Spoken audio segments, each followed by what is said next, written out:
Hare Krishna, everyone. Welcome to this week's episode of the Hare Krishnas in Britain podcast. This is episode number 17. We've managed to persuade now 17 people to come on the show and talk about what they're doing, what they're up to around the UK. I think we've been doing this podcast for around 3 or 4 months, and it's so great. There's so many devotees from around the UK, from around the world, tune in and listen to what we're up to. The whole point of this podcast, when it was launched earlier in the year, was to really showcase what the devotees, the Hare Krishna devotees, were doing around Great Britain. And I've really enjoyed, I have to say, chatting to so many people from places I've never heard of. And social media has been a great way for me to track down people and for people to track me down.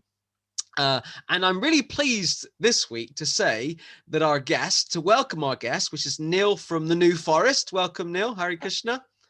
Hare Krishna. Thank you for joining us this week. Of course, people have heard of the New. I hope people have heard of the New Forest, but the actual village that you live in, I've got it written down, is East Boulder. Boulder, yeah, that's it. Boulder, yeah. Which is a village with very few people in the New Forest. So it's highly likely. It's very small, and people would have blinked and missed it. But yeah, it's not well known. It's not well known. The nearest thing they may know is Bewley and the Motor Museum, because that is literally just down the road. It's like the neighbouring village. So yeah, it's I just stick to the New Forest, or even Southampton if they let blank when I mention the New Forest. So when I was preparing this podcast, I had to Google it on the internet to find out where it was. So yeah, I'm very grateful for you being the guest this week. And I think you're certainly the first guest from that part of the world, and we're going to talk a bit today about your journey within the Hare Krishna movement. So, because a lot of people watching this may not have heard of you, Neill, or ever seen you before. partly because in your defense, we've had this pandemic, which means most people haven't been out doing stuff. So tell us a bit about you, Neill, where you're from, and where you're from and how you got involved with the Hare Krishna movement. Right. So I'm from the New Forest, East Boulder, which I've covered. I'm 50 now, which is, I know it's hard to believe, but you know. I didn't think you were a day over 49. And I've kind of I've lived in East Boulder now. I lived here till I was about 29. And then I got married and I moved to the big city that is Hythe, which is down the road. And I've kind of lived in and around this area all my life.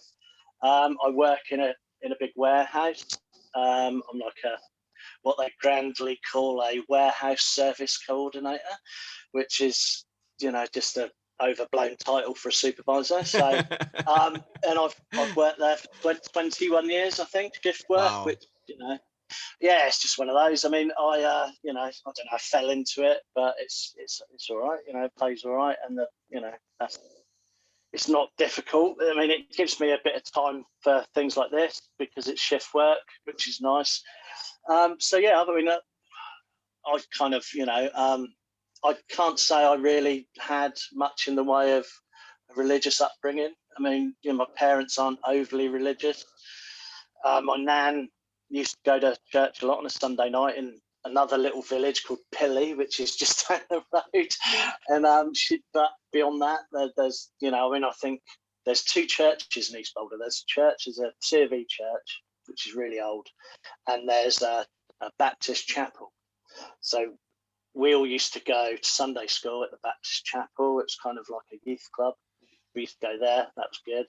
And then a lot of us went to what they called missioners. When you reached a certain age, you could go to that. That was on a Monday night. And again, it was good fun. I mean, obviously there used to be that kind of message, but it was, it was good. It was like a little youth club, really, for the kids in the village. All the people that ran it lived in the village. But beyond that, I mean, once I sort of stopped going, I suppose it's secondary school, really. I didn't bother with any of that. And I just never really had that inclination.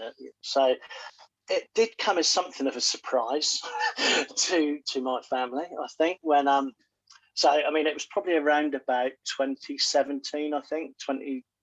It was Christmas time, about a week or so before Christmas. So I had a day off, so I was dispatched by my wife to finish some Christmas shopping into Southampton. So I had to pick up some cards and wrapping paper, the usual bits and bobs. Wandering along, it was midweek, minding my own business. And I didn't even notice anyone, because you get used to tuning out in a shopping centre, don't you? People with leaflets and sign this, and you just kind of, you get used to avoiding eye contact. So I didn't even make eye contact with this person, and he just appeared at my side and introduced himself as, "Hello, I'm a monk." It's like a very tall Indian chap. He was quite tall, and I went, "Oh, hello, you're right." And he was just, I've never quite got it across to people how enthusiastic this person was. I mean, he just started talking to me, and it was not anything in particular, looking forward to Christmas, this sort of thing, and it took me a few minutes, I suppose, to sort of click that he was a Krishna, and I thought, oh no, what have I done?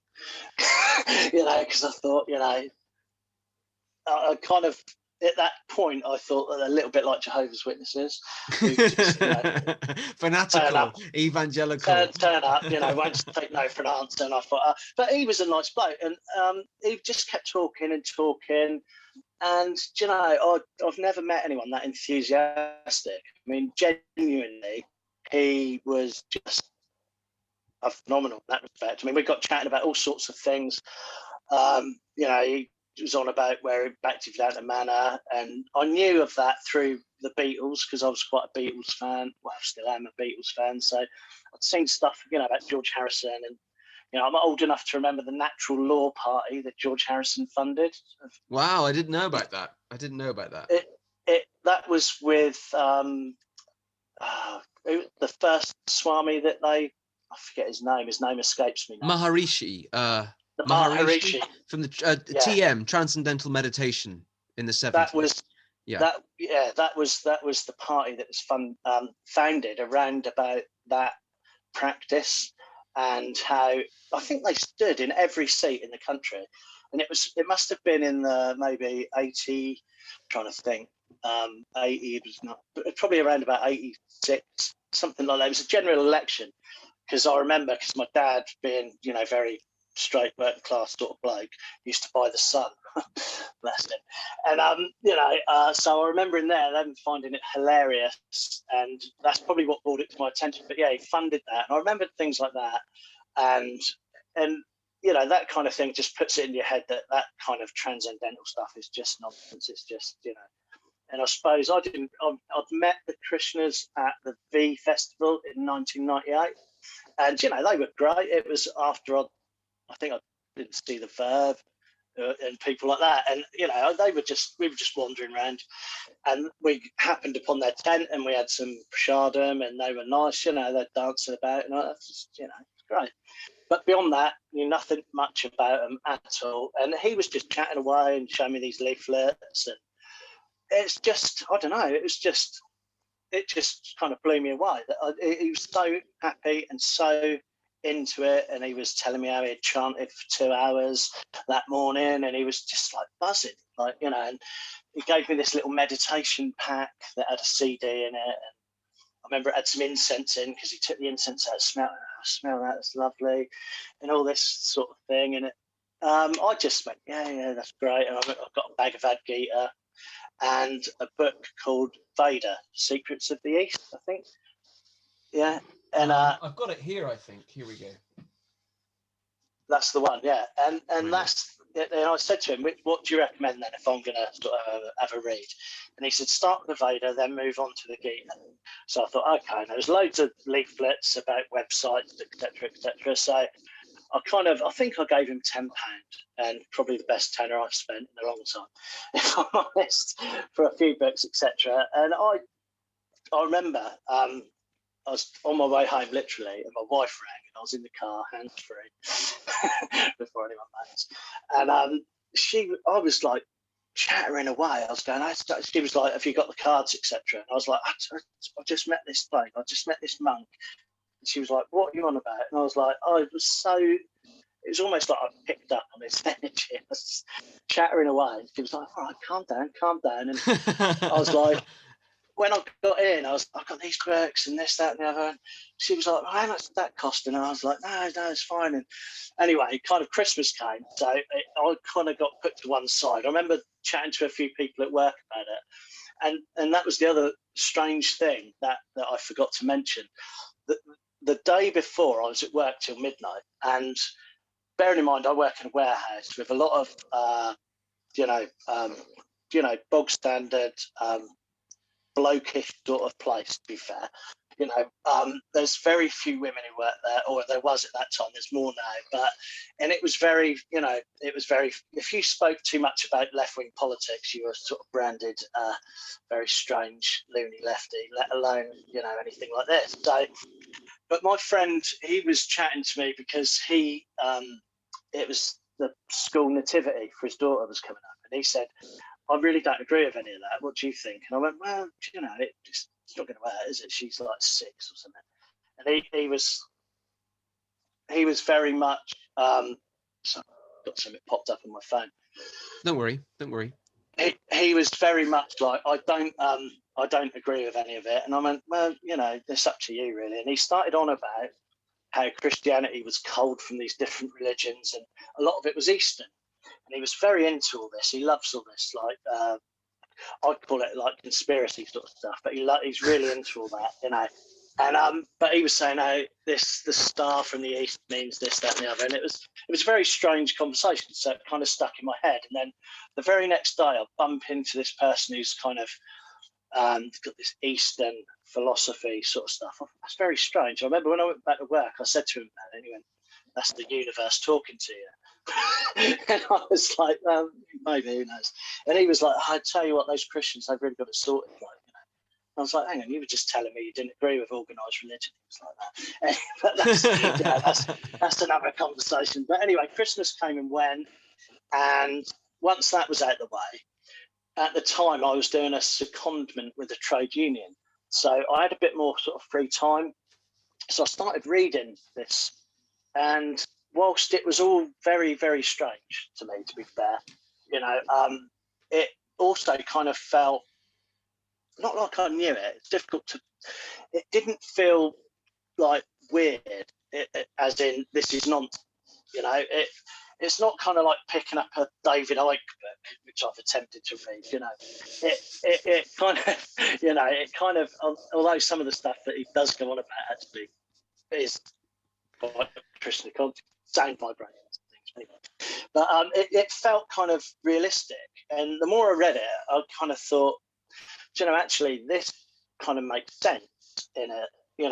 If you do this, this, this, and this, then this should be the result. And I kind of, where it's kind of spoken about quite often as a science, that science of self-realization book, for instance, that it kind of made sense that actually I could do this, and I could see what happened. So I started listening to the CD, and it's got a lot of Prabhupada on there, chanting, so forth, and talking. So I love the bit that I since found out is the introduction to the first record that they did, the Hare Krishna album, and it's this chanting Hare Krishna, sound vibration, and I used to love listening to that, and it was great. It sounded. So I started listening to the CD, and it's got him chanting on that. So I used to drive along and sort of have a go, because it was a little bit embarrassing to me to do that in the house, like at the time. And so it kind of went from there, really. I would do it on the way to work and maybe on the way home, listen to other bits on the CD and read the books. And after a little while, I was like, I had a day off in the week, and I was a bit sort of sat there on my own, watched some bits on YouTube, and I started looking at some of the leaflets, and there was one for Bhaktivedanta Manor. So it said it had a website, so I started looking on the website, and it had various articles and things on there about chanting, meditating, how to do it. It's don't worry if your mind wanders and all that sort of practical sort of tips. and it had a bit on their contact form. So I thought, no, I'll fill it in. They probably won't get back to me because quite often you do that on a website. So I sent off my details. Within about 3 minutes, an email popped back. And it wasn't your bog standard, thank you for contacting us, blah, blah, blah. It was Radha Govinda. And he was like, hi there, Captain, which is it's kind of his. Yeah, he's a bit, he's a bit like that. Yeah. And so we emailed back and forth a little bit, and he was like, what you're interested in. And then he said, look, add me on Facebook. It'd be easier with chat on Messenger. So I did. And he was saying, what you're interested in. I said, well, I don't really know. I've just kind of started trying to do a bit of chanting, reading, the books. And I must admit, I'd try and read the Gita. And it kind of, I felt I needed at times a little bit of explanation because so I just stuck to the Veda really. And it kind of went from there. And he said, look, I'll have a look. Where are you? And I'll see if there's anything going on near you, or failing that, you can come to the manor. And I said, well, see if there's anything near me first. And he came back, luckily there is. Do you mind if I pass on your details? I said, no, that's fine. And next thing I know, I've got another email from, as it turns out, it's Amala Manjari. She emailed me and said, look, actually, I think it was that night. I think I'm doing something that night. Wow. If you can make it. And I sort of had a look, yeah, that's fine. And it was literally, I don't know, it was somewhere between Southampton and here. It's just outside Totton, which is probably somewhere else people won't know unless they're from around these parts. But it wasn't far. So I went, and actually my wife came in. She went like, oh, I said, look, I've got to go. She's like, well, where are you going? I said, it's a bit of a secret, really. It was a mistake. And I was like, it's a thing on this website, Krishna thing. And he was like, right, okay. So anyway, I went, and it was great. It was there were probably only about 6 or 7 people there in someone called Mike's house, and it was, it was just really good. It was great. I never felt so welcome amongst a load of strangers, and Amala's great. You know her. Anyone who knows her, she's brilliant, really welcoming, and was really chatting to me what I knew, what I didn't. And it was great. And next time I've got this huge plate of vegetarian curry plonked in front of me at the end. And it was just like, I'm fine. I had my tea. No, come on, and it's just, and it's just like mad. And then when I got home, I was getting all these messages on WhatsApp and lovely to meet you and all that. So I went the following week, and, very similar. I was pleasantly surprised that I had picked something up, and I did when they were sort of reading what I now know as Bhakti Vriksha. There was handouts, and I actually did know some of the sort of philosophy, so I was quite glad that I had picked something up in all that reading, and it was great. But then there came a sort of point where actually my wife started to get some concerns. Which she won't mind me sharing that. She thought it was all very strange that I'd kind of got that into something when I didn't particularly have any religious leanings. And in fact, she identifies as a Christian. I verging on atheism, but probably more sort of, I don't know, maybe there's something there, maybe there's not. Perhaps I need a bit more sort of proof. So agnostic, I don't know. But anyway, so she found it very, very strange. And as you do, it's not difficult to look on the internet and look at all the wrong things about Krishna consciousness. It's, we spoke about it before, and it is very easy to do that. So she was kind of looking at these ones, ex-Krishnas who were like, it's a cult, it's this, it's that. And I'm like, well, it doesn't seem that way to me. And she was like, well, that's what they make you think. And so in the end, it all got a little bit, I thought, well, it's great, but I can't come next week, and then I can't come the following week. And in the end, I was honest with her. I said, look, to be honest with you, she said, no, that's fine. She said, there's, a lot of families, have those concerns because, it can seem strange, etc., etc. But she said, just, try and be honest, and I'm happy to speak to her if you want, or, whatever, But in the end, I just thought, it's not worth it. It's not worth the grief. I'll just I'll just knock it on the head. I mean, at that point, I was probably only really doing one round a day, maybe two. And I wasn't, following any regulated principles or anything like that. So it was no big thing, it seemed at the time, but it never really left. It always felt like I needed to get back to it, to find a way to practice. Because even after a few weeks, I noticed that I felt better when I chanted than when I didn't. And, that was the thing for me. I thought, if I could, I'll try it and see if there's actually any difference. So that actually helped me make my mind up, because I've done probably a couple of weeks of actually making an effort of chanting, going to programs, reading, and then not doing it. I noticed a difference, because one of the sort of draws to me at the start was the bit of stress relief, that doesn't involve drinking lager or whatever, or it's just something that was good for your mind, because I like most people in life, everyone has stress. I've got two kids. At the time, they were a bit younger. Obviously, the oldest one was like about 14, and he's not long been diagnosed actually as autistic. So he struggled with school, although he managed to stay in mainstream. It was a struggle, and he was getting, obviously hormones were kicking in, so it's a very stressful time. And I did notice the difference, and that was what always sort of kept me thinking, I really do need to do that again. But so then over time, I suppose I spoke to Emma about it, and I said, perhaps I could, just try it again. Don't worry, I won't get too involved or anything like that. I'll be a part-timer. I'll just pop in every now and then. And so and she was like, that's fine, but it was a lot to do and all that. And so it kind of, there were a couple of false starts, but Amala was always brilliant. Every time I messaged her, she'd get back to me, and she never sort of said, well, you know what, you've messed me about, I'm not gonna bother with you. And she was never like that.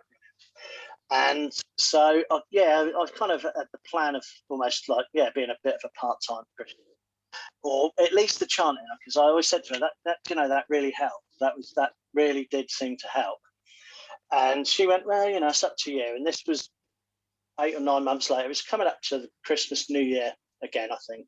And I'd started kind of, I think I'd sent away and got myself a bead bag. And I don't know why I felt that I needed a bead bag to feel complete. And they sent some books. It was Krishna.com, I think. It was from India anyway. And they sent some incense and some books. One of those was Chant and Be Happy, which is great. I love that. I love the big George Harrison interview at the beginning. And so it's a little bit more to read. And so as time went on, it was kind of on the back burner, but always bubbling away. It was never kind of like, I need to do this religiously. No pun intended. Yeah, exactly. Yeah. So it was never like so. But then a very strange incident happened over Christmas. Would have been 2019. My birthday is Christmas Eve, so it's like something of a curse when you're growing up. But anyway, I sat there Christmas Eve night, and I was getting all these messages from people like you do on Facebook, happy birthday. There was a friend of mine that I was really close to for years, and then I don't know, we drifted apart, whatever. We hadn't really seen each other for the best part of 18, 19 years. And he said, thanks for the birthday thing. How are you? As you do. And he went, that's not good, really. And I was like, he said, I'll message you privately. I went, okay. Obviously, I'm not going to say his name, but he had kind of got a bit too heavily involved in the drink. He'd lost his job, on the verge of losing his wife, and all this sort of thing. And I was like, you should have, got in touch or whatever, And anyway, we got chatting, and he said, I said, are you getting any help? And he was in a hostel in Southampton. And he said, well, I am, but I can't. I'm trying to do the 12-step plan, but I can't I get to a point I can't, and I just knew that he was going to say, I can't get past the way you have to. I forget exactly how it's worded. I've never, thankfully, been in rehab, but it's where you give yourself over to a higher power. You give, and obviously, I suppose that was intended to be a god or a god or something. But he could never get. He was a former Catholic who very disillusioned with it all and became quite anti all of it. And he said, I can't get past that bit. You know, I get the first few steps to find, I get to that point, and I just lose it. And he said, is there anything, you know, it seems like you can think of something else. Well, I can. Bear with me. And obviously this was Christmas Eve, so I couldn't get to him over Christmas with the family and everything. So I arranged to meet him in January 2020.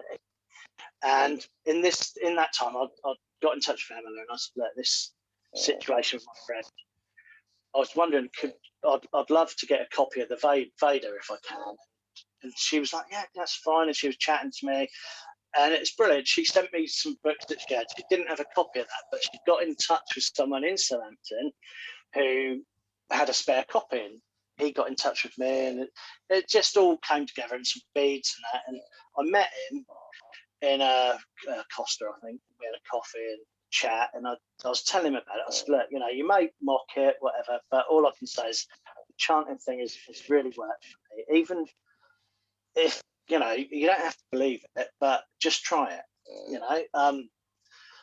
Because I put at first, I mean, you know, you struggle with the mantra, maybe you're not used to it, it's strange sounding words. You may think it's a bit of nonsense, but, you know, even concentrating on that for 10 minutes once a day, it's got to be better than thinking about your next drink, you know. And he said he would try it, and it never really caught with him. But that day, I was just about to head back to my car in Southampton. I don't know why. I just thought I'd just wander up the high street. I never do that because I hate shopping. And it's growing up in a little village, you know. I hate crowds and all that. I can't be doing that, like, you know, hustle and bustle. I was walking up the road, not really looking at anything, and suddenly this fella approached me. Can I have a chat with you? I was like, I looked at the back of the book and it was Chant and Be Happy. Wow. And I was like, I've got that. And he obviously thought, I've heard that before. And I said, no, really, I've got that. And you know what? I've been keeping an eye over you lot for ages because I've only ever met one before, and I've always wanted to, you know, keep an eye out and see if he's about, you know, again. And anyway, we got chatting, and he was like, I still don't think he believed me. And I said, look, I've just come from meeting a friend of mine where I gave him a copy of the Gita, a copy of the Veda, and some beads and all this. And he was like, really? And I was like, yeah, that's the one, yeah. And he couldn't quite believe it because I think he was kind of used to people going, yeah, I've got that, yeah. Cheers, mate. Thank you. And he dragged me across the other side of the precinct where his friend was, Adam.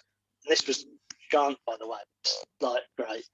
And his friend Adam, and he was like, this great, what's Neill here? You know, he's done this, and he knows my poor TV and all this sort of stuff. And I'm like, you know, and he couldn't believe it. And so I ended up doing a little interview for him for book distribution, saying, you know, like, you know, oh, this happened and this happened. And it all seemed to always happen at very strange times.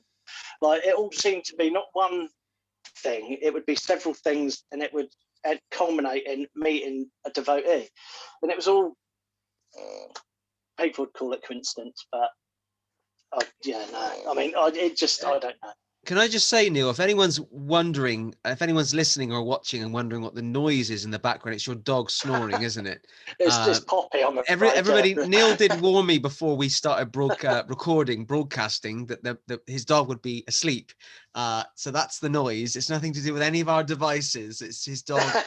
We've had a cat on a previous podcast, and we've now got a dog. So this is an inclusive podcast where all living entities are welcome. And also just to if anyone's wondering, because some people listening would have been wondering, because you admitted the name. I know who it is, but the tall Indian gentleman.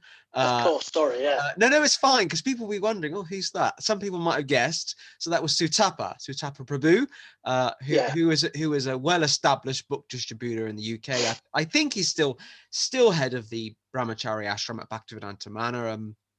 But that's who you met, wasn't it? It was 4 or 5 years ago in the New Forest. Yeah. Well, Southampton, which is just kind outside of, the New Forest. And he was great, and So you've kind of been around Krishna consciousness for 4 years already. Getting on quite 4 quick. years. Yeah. I'm very impressed with the picture of Lord Jagannath in the background on your wall.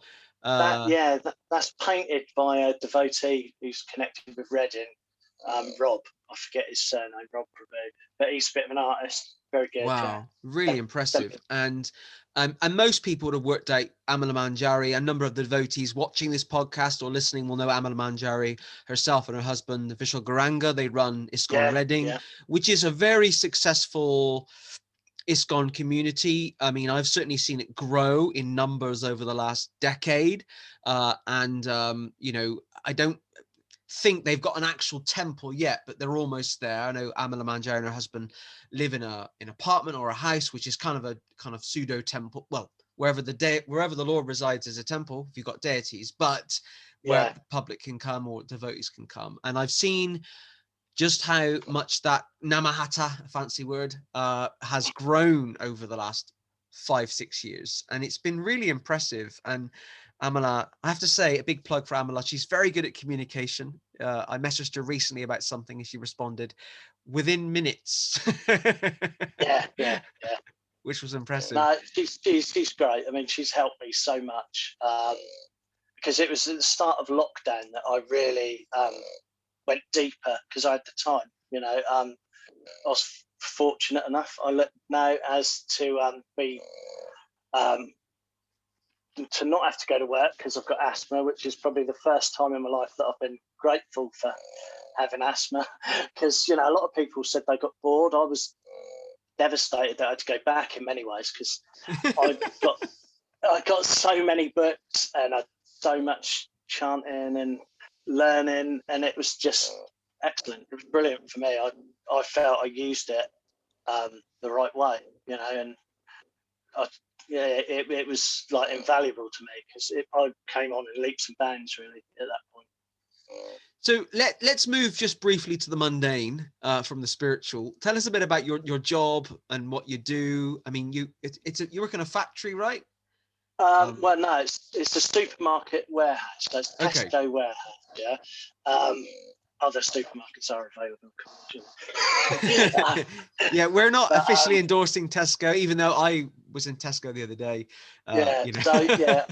So I work there, and I'm, like I say, it's got a very fancy title, but it's basically a supervisor, and it can be, it can be really hectic in there. Actually, it can be really, really. Just recently, it's been where you've been working at capacity and some to try and sort of keep up, and it can get pretty tense in there. And this is where I found it's helped, because you don't get too hung up on the job, do you? Because you put the effort in. I think Krishna consciousness as a lifestyle, as a practice, as a philosophy, it helps you to detach from situations. We're still experiencing these things in the material world, but we know the Bhagavad Gita tells us that we're just the observer. So all these, distress, happiness and joy and distress come and go all the time, like the wind. And we're just experiencing different things every day, and we're observing our lives.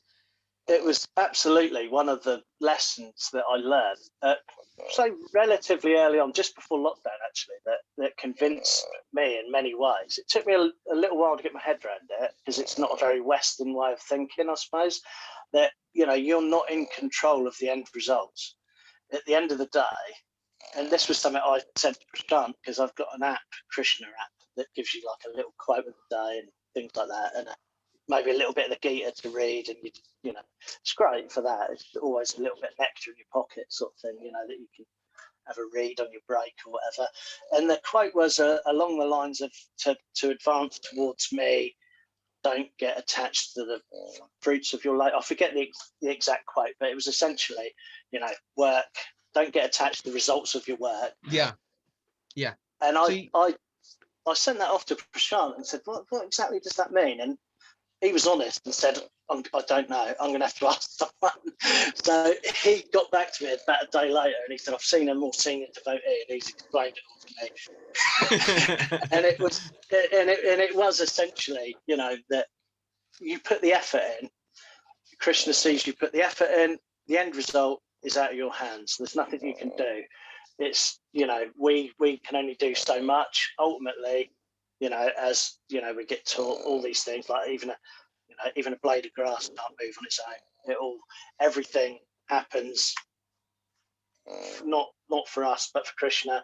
So I found that so helpful. It's almost like I bounced into work the next day thinking, this is brilliant. This is like, it is such a load off your. If you worry about your job, which I think most people want to do a good job, they don't want to do a bad job. That'd be strange. You know, you want to be capable. So, but ultimately, it's helped me a lot because it is quite a hectic environment. So, actually, everything that happens past here is out of my hands. You know, I can only do my bit. Then it's passed on to a higher power, if you will. And I suppose I'm sort of getting on a bit in some ways. But some of the other people who work with me are much younger, and not that I'm jealous, in their 20s. I think, you know, I remember my 20s vaguely, but and they get quite stressed about things. They're like, "Why don't you get all?" You know, I'm like, "Calm down, calm down, right? So let's start at the beginning, right?"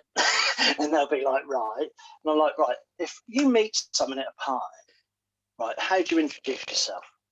And they're like, "Well, you know, Dave or Michael, whatever." Right, so you don't say, "Hello, I'm a warehouse supervisor," or "I'm not a warehouse coordinator." Right, so you're attaching, you're making up, your whole identity is being bound up in your work at the moment, and that's really unhealthy because you can't control the end result. And they're like, "Yeah, but," and I'm like, "There's no buts. Just start. Like, you're not even this body. You know, you are an eternal spirit soul." And they'll be like, "Can't you?" And I just kind of, you know, just try and like explain to them in terms that they can get their head around. I don't often bring out the spirit soul thing, but I will say, look, you are bound up in your job, and that's really unhealthy because you can't identify as your job, because at the end of the day, you're not responsible for everything that happens. You know, someone else takes on. At the very basic level, there are warehouse ops that are doing this. You can't control every one of them. So, and I like to think it helps at times, and you know, hopefully, you know, they'll ask me a bit more, and I'm quite happy to, you know, tell them, you know, don't worry about it. What do your family think about you getting involved with the Hare Krishna movement, Krishna Consciousness? Well, the obviously my immediate family, they've come round to it now. I mean, the boys especially, they're quite happy to chat to me about it. You've got two sons, two teenage sons. Yeah, Damon and Jude. Damon's the oldest. He'll ask me about it and talk to me about, you know, different aspects of it, but it's not really his thing. Jude, the youngest, he's 15. He quite often will talk to me about it now, and you know, he shows quite a lot of interest. I mean, I don't ever push it.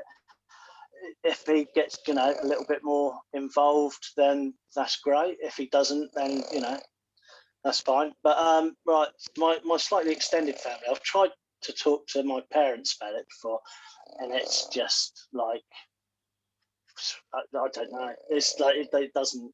I mean, they're from a different generation, not just literally in age, but in terms of culture and understanding. You know, my grandparents who are no longer around, I'm sure if they were around, they probably wouldn't understand it either, or you know, why you're not Christian, why do you? It's a different world, you know, culturally. Yeah. You know? I mean, I've with mum and dad, I've not really got past the, back to yoga. So you do yoga? No, not like that. I don't stretch around. No. Oh, and I'm like, don't worry about it. We'll try again another day.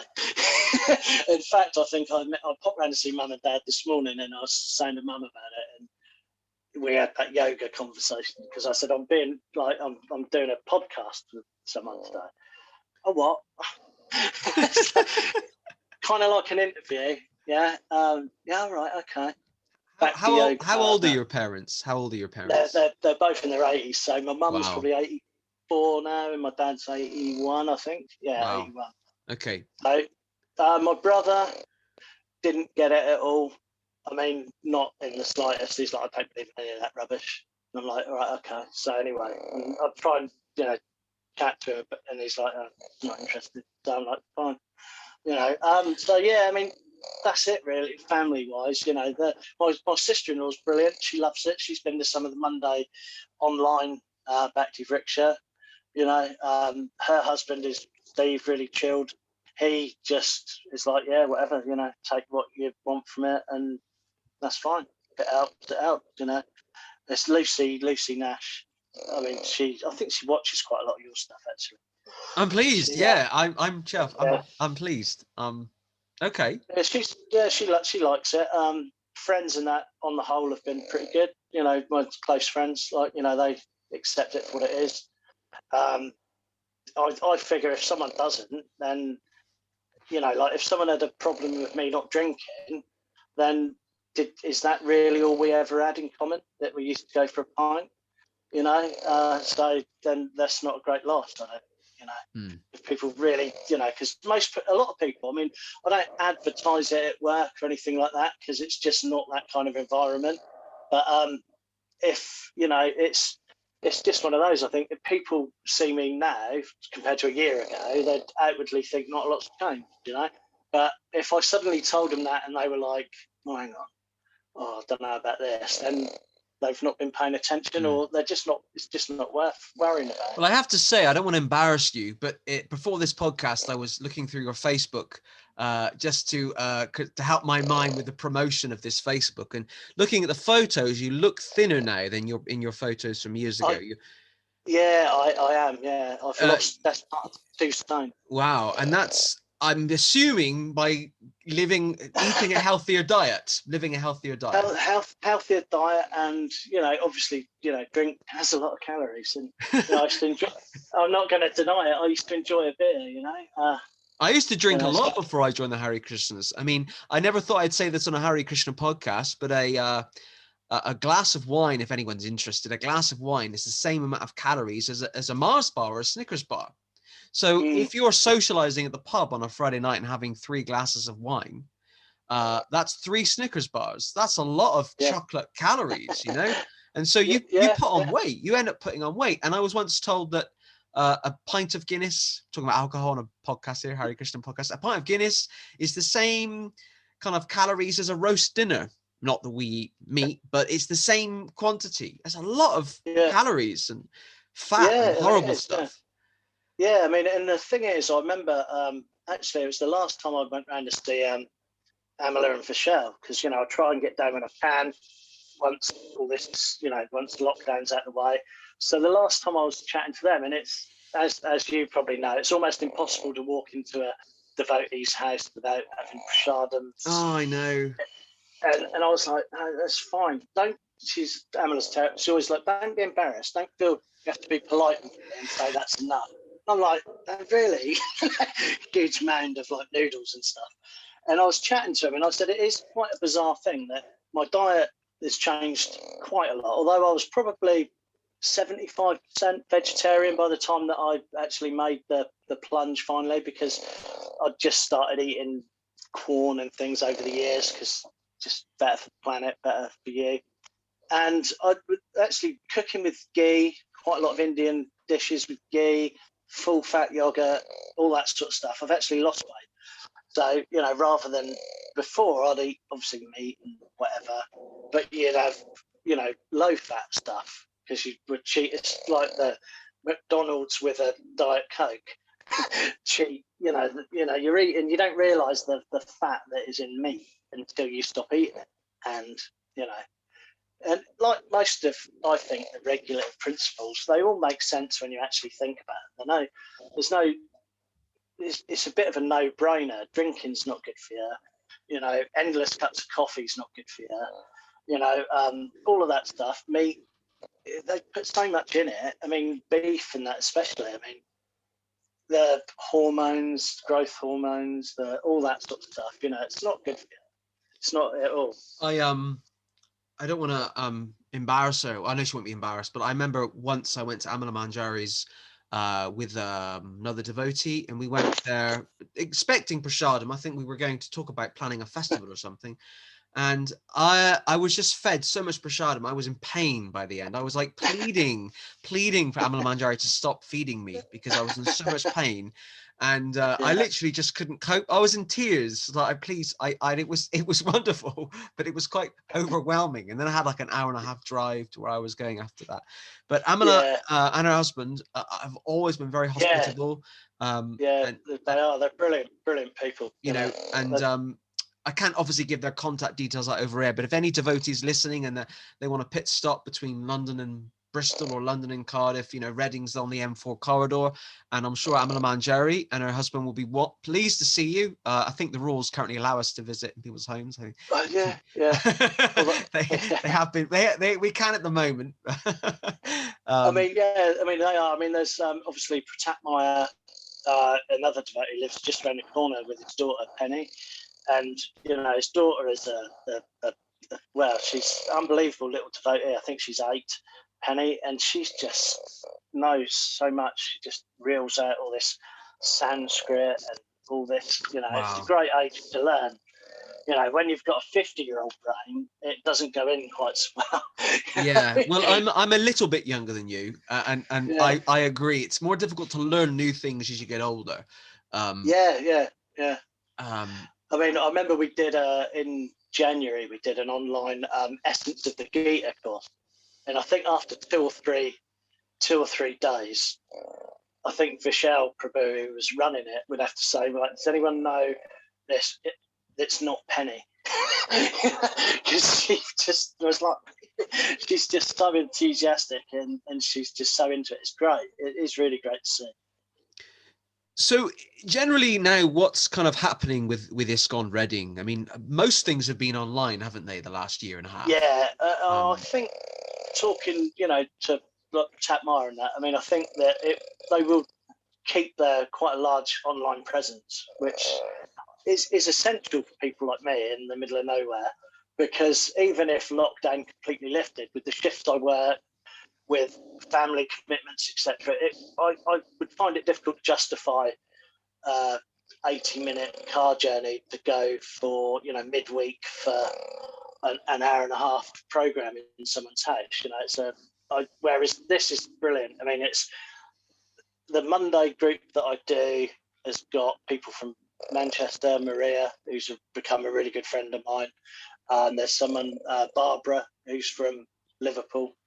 You know, Barbara Mataji is a brilliant poet. She's honestly a poetry. You know, I recognize all these names because they follow this podcast and they like things and they comment. And so Barbara and Maria are 2 names that I'm familiar with through doing I mean, things. They're 2 that they've stuck with it from when it sort of started. There's us 3 are probably the original 3 left, where others have come and gone. But it's still good. It's still, and do a Friday night one with Pratap Meyer as well, which is men only Sangha. But that's great. I mean, there's a lot of that's quite an established group, and that's great. The Kirtans, etc., as good as they can be online, are brilliant, and there's a lot of them have been doing it together for a long time. So that's a really good one. That is very, you know, slick, and everyone knows their stuff. And your dog's having a great. Your dog's having a wonderful dream. I can tell. Yeah. She's. I think they should. There's 2. The other one's very quiet. He's behind me. But they're quite lucky. I think they get to hear a lot of chanting with me, and they seem to like it. I've got a Prabhupada chant box that Amala gave me one time, and when I go to work, I leave that on for the dogs. They love it. They don't move. Honestly, they lay on the bed and they're quite happy with that. Wow. Well, it's a transcendental sign vibration, and Srila Prabhupada did say even a dog can chant Hare Krishna, and if audibly an animal can't chant, they can hear the holy names, the chanting. It has so much spiritual benefit. I think your dog's now dreaming at something Krishna conscious because she can hear what we're talking about. But yeah, I think Reading, like I say, we're talking about, they've got a brilliant allotment scheme that they do there. So they grow a lot of food for the devotees, but also for their food for all. I mean, they do a lot, and they really, it has gone from strength to strength. Even in the year or so that I've been involved, it's grown a lot. Yeah, and in terms of and as I say, in terms of initiations, we shouldn't necessarily benchmark things based on the number of people being initiated. But in terms of the small groups and the Hare Krishna Namahatas around the country, ISKCON Reading has certainly put forward and sent forth quite a few candidates for initiation in ISKCON, and I've been at a few of them over the years, initiation ceremonies at Bhaktivedanta Manor. I mean, I'm not keeping a chart or track of initiations, but quite a few have come through ISKCON Reading. It's very impressive. No, it is, and I think I always say, and I've said this to Amala, that she has got a very direct way of cutting through the nonsense, if you like. Because we were chatting, she used to ring me up once a week, and it was during lockdown, and she was like, so there was no school even at that time, so I didn't even have a school run excuse. She was like, how many rounds you chanting now? And I was thinking, I've done really well. I'm up to 6, maybe 8 rounds, And she's like, why aren't you doing 16 then? And I'm like, she's going, well, you're not working, you're not doing this, you're not doing that. Just why aren't you chanting 16 rounds then? Why don't you try? And it's phrased in that way, a very direct question, but it's absolutely right. And I was like, I don't know. Why, really? Mental block? But I couldn't, mentally, that to me, when I first started doing rounds and that, it was like 1, 2, that was an accomplishment to do that day on day. And then it's 6, 8. And, actually there was no good reason why I wasn't, other than the fact that it just felt beyond me. But once I'd done it a couple of times, it's like, why was I not doing that before? And she's got this way. I said to Tatmaya one day when we were chatting, every so often you need a little transcendental kick up the jackson. And she's very good at doing that. And I sort of said this to her, but I don't think she understood that phrase as such. But, and she was saying, yeah, I know. She said, I know, this is, yeah, I do, cut to the chase sort of thing. She said there was a lady, similar situation to you. And I said to her, why aren't you doing it? And she's like, I don't know. And it's exactly, sometimes you just need a direct question to make you sort of look at your practice. And now I can't think why I wasn't, but and are you now or? Yeah, I still am now. Yeah, and it's harder now, I suppose, with work. So I can't always do 16 rounds in one go. So I've split it up. I'll do 12 or maybe even 4 fours. That was, like Amala said, that's if Srila Prabhupada, when he was a householder, at one time used to do it that way, 4 fours. Well, I confess, I don't do 16 in a row. No. I try and do 8 first thing in the morning, if possible, by 7 a.m. And then the other 8 for the rest of the day. But I try to finish it by 2 at the absolute latest, because the mind then wanders in the afternoon to lots of mundane things. Yeah, it's funny you should say that. I know a devotee, she's now in Malaysia. She was in Somerset for a long time, Sasimukhi. She won't mind me mentioning her name. She was a very busy PhD student at the University of Bath, and also a disciple of Jayapataka Swami. And she used to say she used to chant 4 fours, so throughout the day. 4 rounds, 4 rounds, 4 rounds, 4 rounds. And for her, she didn't do it that way. She just couldn't fit in 16. But for several years while she was doing her PhD, that was how she did it, and she managed.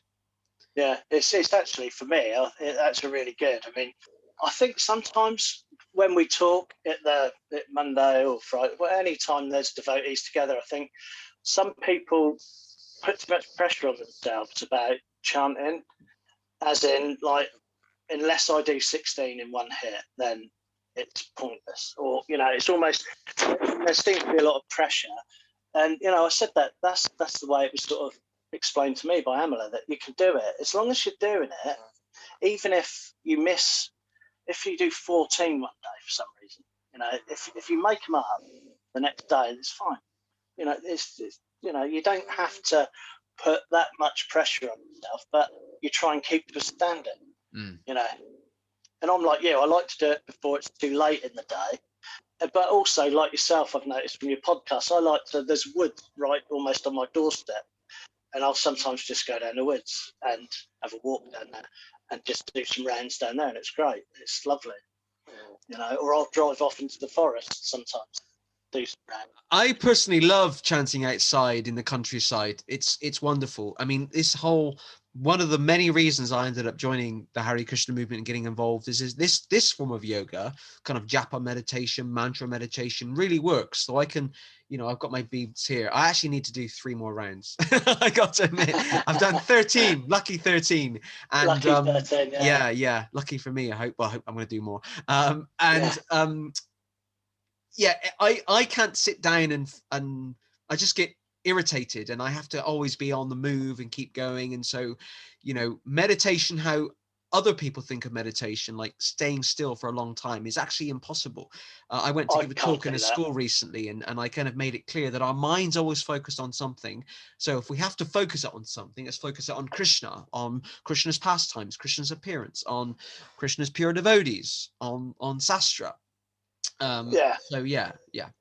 Yeah, I'm exactly the same, because I tried another way, because actually it was I think it was explained to my son, a way of when he gets stressed, because he gets stressed through his autism, and like he can't maybe express what he wants to express, or he can't get a thought out of his head. So we all tried the classic, sit in a chair, relax your feet, relax your legs. I think by the time I've got up to there, I'm like tapping my feet, and I can't do it. I can't do that. I'm in a forest. I can't. So exactly that for me. I thought, okay, so this sounds doable for me. The fact you can walk around if you like doing it, or whatever. And also to be a bit kind of selfish and thinking in kind of worldly affairs, I'm also getting some physical exercise as well as spiritual exercise, which is important. I mean, I know a number of gurus, sannyasis, and even Srila Prabhupada himself will go on morning walks. It's really good kind of physical exercise to go out in the morning, go for a walk, connect with nature. So, and certainly I was initiated 4 years ago, and kind of automatically then came this desire to go for morning walks around the countryside. I think I'm living in Somerset, make the most of this county. It's a nice place. It's quite difficult at home. So in terms of what I think, So what are the plans now, Neill, for the future? What do you see yourself doing in 5 years' time? I feel like I'm at a job interview. Yeah. I mean, at the moment, I've taken shelter of Giant Tarkus Farm, which is very surprising for me. I never thought I never thought I'd be even connected to a guru, etc. It never seemed possible, but actually it is very possible, and these things come along probably when you least expect them. I mean, I remember the first time that I saw him on a Zoom chat, and it really, I found it very touching actually, that I'd been invited by Amala, and it was for the UK devotees. He'd got a doctor from America who was, I think, maybe one of his physicians, and there was an Ayurvedic doctor from Russia who were talking about COVID. And this was before it got really bad in the UK, but we were kind of like the next expected country to get an outbreak. And he'd got these doctors and that to come and talk to us about COVID, and, to look after yourself. This is what you need to know. And it was that kind of really blew me away a little bit, that would happen. And so probably about a week or so later, Tatmaya rang me up and he said, look, I'm going to send you a Zoom link. It's a meeting. I can't remember exactly, but it was Jai Swami stuff. And he said, if you get time, would you like to chat with him? And I was like, nah, come on, you're right. And he's like, no, it's fine. It's fine. Honestly, he's going to probably talk to everyone there and just ask them little updates, how you're doing, etc. And obviously, we'll talk a bit more because we're doing this, that, and the other at Reading. But if you'd like to say hello, and I was like, you can't do that. I mean, to me, it kind of felt like, I don't know. I mean, be like, I don't know, the Pope or something. They're sort of untouchable, aren't they? That's kind of the way you think of, like, I don't know, the bishops and things in the Church of England. You can't just chat to them. It doesn't happen like that, So anyway, I mean, we were there. It's quite a long meeting. There were people from all over, and they were running through what they were doing. And then, like, Pratat Maya was talking, saying about the online courses they were doing, etc. And he said, there's another devotee, actually, Neill, Prabhu, who'd like to talk to you. And I was like, but we had a chat, very brief, obviously. It's like 30 seconds, but he gave me his blessings, etc. And it just, I don't know, it's almost kind of like from that point, everything seemed that much more accessible. And everything seemed to sort of kick forward a bit because, you can actually talk to these people, and they and it's everything kind of kicked on a bit from there, really. And it was, it's surprising. I mean, obviously, a few times since then, I've had the good fortune to, meet him on Zoom calls, etc. And it is, it's very humbling meeting someone like that who, with his, complex medical conditions and that he's got now, that even when he had COVID, he was still doing his daily lessons online and things, and it was just unbelievable. And it makes you realise. I mean, it really does make you think that that is. I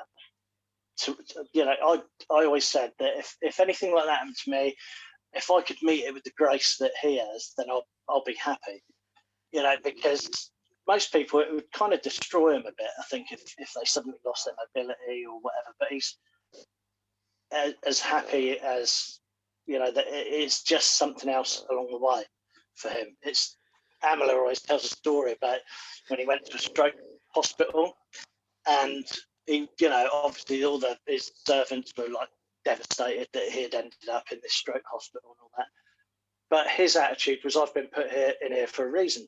By the time he left, he had a hospital full of converts. Because it's sort of gone in there with this, amazing attitude, and I think everyone was like Krishna conscious by the time he left. So I think he just uses everything he's been given for that. Every opportunity. And that's some example to look up. Yeah, I actually met, sounds a bit surprising, I met Jayapataka Maharaj about 7 years ago, 8 years ago, 2013, I think it was. I was in New Delhi. I was at the ISKCON temple in New Delhi, and I was on my own traveling around India. It was my first trip to India, and I was in it's just a normal regular day at the ISKCON temple, and I was just taking photos, for the album. And then this crowd started kind of coming in, and they were kind of crowding around something. And I kind of got through, and there was Jayapataka Swami there sitting in his wheelchair. And I kind of just hovered at the back. And I just kind of gradually went forward a few inches every time and kept taking photos. And Jayapataka Maharaj looked at me. He stopped talking. He was talking to Gopal Krishna Maharaj, and he stopped talking and looked at me, and he said, have we met before? I said, I don't think so. I don't think so, Maharaj. He said, are you an American journalist? I said, no, I'm just a regular guy from England. And he chuckled, and then he took his garland off of himself, or one of his assistants, and he put it on me. And I tried as hard as possible to preserve that garland. I took it back to the hotel. I dried it out. I took it on the aeroplane. It lasted, I think it lasted a while, maybe a month or two or three, before I had to in a Krishna conscious way, compost it. But it was a wonderful experience, Jayapataka Swami, and he is quite amazing. He was on a documentary with Louis Theroux about 20 years ago called Gurus. I saw that completely by chance last year. I had no idea that Jayapataka Swami Maharaj was on there. Yeah. Obviously, that was before his stroke, about 2000, 2001. They were meeting in Mayapur, and Louis Theroux, who's a great investigative journalist, did that documentary. But yeah, Jayapataka Swami is certainly a great example of a devotee that is 108% committed to Krishna, Lord Chaitanya, Srila Prabhupada, and what he does in his condition is such a huge example to everybody, because most people, including myself, would moan. I mean, I'm a man. We get like man flu all the time, right? If I've got a toothache, oh, this is awful, I've got toothache. And I won't say his name because he hasn't given me permission to say, but I know another devotee in the United States who is a godbrother of Jayapataka Swami. And some people who might not know who I'm talking about, he had, I guess it was some kind of heart operation recently. I saw the photos on Facebook. So he had a heart operation, very serious heart operation. After, you could see a picture of his scar. But despite him going in for that, after he came around for the operation, he was distributing books in the hospital to the nurses, to the physician. And, he was using that life and death situation, so to speak, to spread Krishna consciousness, and I wish I was more like that, because for example, if I go to the dentist or whatever, I'm very British. I don't really talk to anybody in the waiting room. I don't want to share my emotions with anybody, let alone share some philosophy. I wish I was a bit more open sometimes. Yeah, I know what you mean. Yeah, it is. I kind of, it is a very British thing, and it's just now we can hide behind masks as well. It's even better. It's wonderful. Yeah. If you suffer with social anxiety, masks are wonderful. You can just hide from people. Great. Believe it or not, Neill, we've done well over an hour on this podcast. Unbelievable. It's been quite phenomenal, because I was thinking about, what am I going to ask Neill, because I don't know much about him. Well, that's what I said to you. I don't know what I could possibly talk about for an hour that would entertain anyone. Well, you've talked about your journey, your experiences in Krishna consciousness, and I really liked it, because shouldn't use this expression too often. You're a regular working class guy from England, and in one sense, we want more working class people in the Hare Krishna movement. Actually, we just want more people in the Hare Krishna movement. It's not actually about class. You and I, we've chatted earlier from similar working class backgrounds. I'm from a village too. But yeah, it's just a regular guy that's taken to Krishna consciousness, which actually a lot of people will be inspired by watching this podcast. It is kind of, when you were asking me about where I see myself, I mean, I must admit, it is something that I've thought about. There's very little down this way. There's not even in Southampton, which is a very diverse city. There's nothing really going on there either. And whilst I don't see myself, setting up some big thing there, I mean, I think as, like you say, just a normal working class bloke who, used to like a beer, etc., I would like to use that, to say to people, look, it's not this strange exotic thing that you think it is. Actually, if someone like me can take to it, then do you know what I mean? It's because there's not a lot. I've not met a lot of us about in this movement, to be honest with you. And I just think you use what you're given, don't you, to try and maybe spread the word a little bit. Yeah, I'm just getting at my phone. I mean, you're 1 hour 57 minutes from where I am right now, in East Boulder, and you're really kind of right down there in terms of almost the southern tip of England.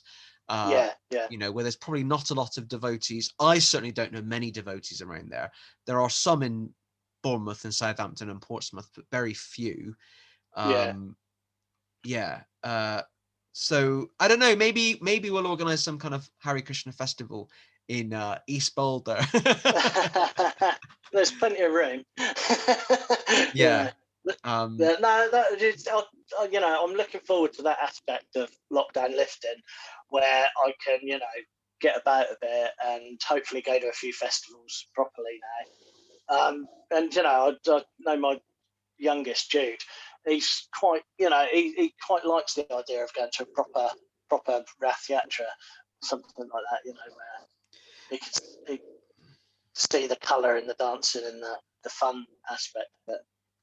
How far away? I'm just sorry. I'm really rude looking at my phone again. How far away are you from Brighton? Not that far. It's probably similar. It's just 2 hours 14. It's 2 hours 14, which is even a bit longer away from me. I mean, which surprised me. Yeah. Yeah, and then just going to do one more. How far away is Reading from your place? Reading is about an hour and 20 minutes. Okay, so Reading is the closest then. I mean, yeah. In terms of sizable ISKCON communities, there's Reading, there's Brighton, there's Bristol, and there's Cardiff, which has got a newish, I think it's a new temple. But yeah, those are the nearest sizable ISKCON communities. Yeah, I mean, like I said, I've been to Reading a few times, although I did try not so long ago, about a month ago, and I had to give up. The traffic was so bad. I had to just ring Pratat Mara and say, "Look, I'm really sorry." The idea was to quickly pop up. He's got some bits and bobs for me, and just stay for an hour, have a chat, catch up, and then come back. But it just didn't happen. I got 25 minutes down the road, motorway. Wow. No go. So yeah, I mean it's just one of those things. But yeah, traffic. I mean Oh, you've gone on mute, Neill. You've gone on mute on your phone. This is when you're this is the joys of social media. Neill's just gathering himself there. So you're back. We can I think we can hear you. We can always look at we can always look at Krishna instead. Someone decided to ring me. Okay. Right. You have a lovely Zoom photo anyway of Lord Krishna with a cow. So I love that. Yeah, I found it on Twitter, and it's wonderful. Right. So Neill, thank you so much for coming on this week's edition of the Hare Krishnas in Britain podcast. Really appreciate it. You were guest number 17. 17. Right. Thanks for having me. I mean, I have enjoyed it. Yeah, we wish we were 17 again, eh? Maybe not. I don't know. Depends. Yeah. So, thank you everyone for tuning into this week's edition of the Hare Krishnas in Britain podcast. If you're watching this on YouTube and you're not subscribed to my YouTube channel, please do subscribe. Please do put a positive comment and please do share this link with others. Please also do, if you're watching this on Facebook, please do like it, share it, put a nice comment.